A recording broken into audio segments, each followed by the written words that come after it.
Step one, wake up early, gonna rise with the sun. Step two, get some good, some food in you. Step three, think real hard about what you wanna be. Step four, everybody just do your thing. Wake up, today's gonna be a good day. Wake up, today's gonna be a good day. Wake up, today's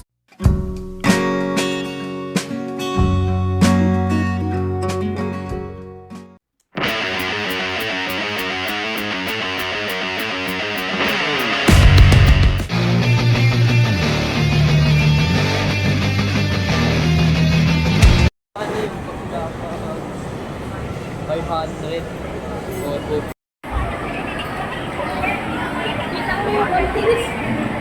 Yan. Kita mo yung volunteers? Parang by 50 ko, baka nasa baba ka.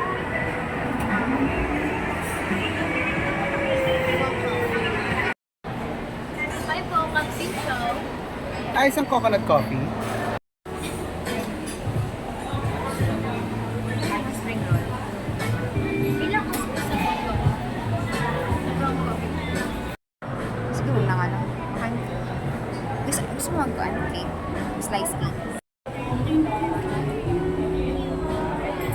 So ito yung price niya dito sa Pinas. Kumpara natin yung, syempre, coconut coffee ang ordering ko doon sa Vietnam. Kong TV.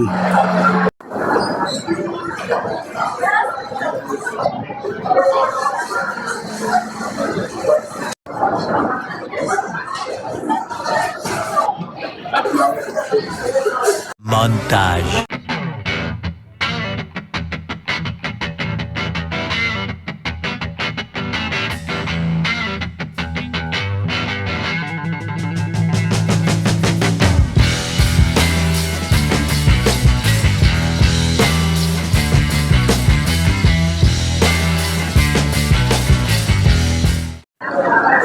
Ano sa'yo? For coffee with salted caramel? Ayan. Ang ganda ng tsura niya, no? Tapos mukhang tapang dito, no? So, tingnan mo na muna yan. Habang ginagawa niya yan, tinikman na nila to eh. Yan. Blueberry cheesecake. Pitamahalan na siya. Ayan. Ayan. Plain creamy siya na nakadikit na. Blueberry cheesecake for the win. Ito sa blueberry cheesecake. Masarap yung blueberry.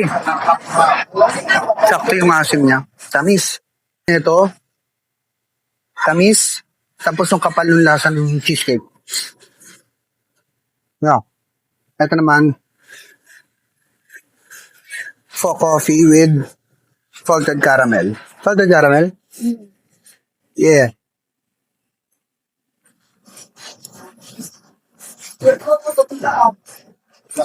Wow. Thick nung lasa niya. Ang creamy. Tapos yung tapang nandun. Yung tapang ng Vietnamese coffee nandun. Very nice to, ah. Good to. Good start to. Nice. Ayan o, coconut coffee. Wow. Ang thick nung nyo. Pinaka... Ayan. So, haluin muna natin. Yeah. So, ito yung coconut coffee. Best seller nila.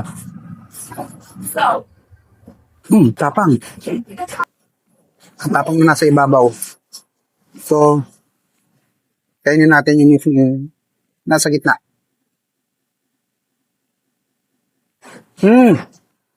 Lasang coconut na. Yan, tapang ng kape tapos may coconut. Lasa ng coconut. Good.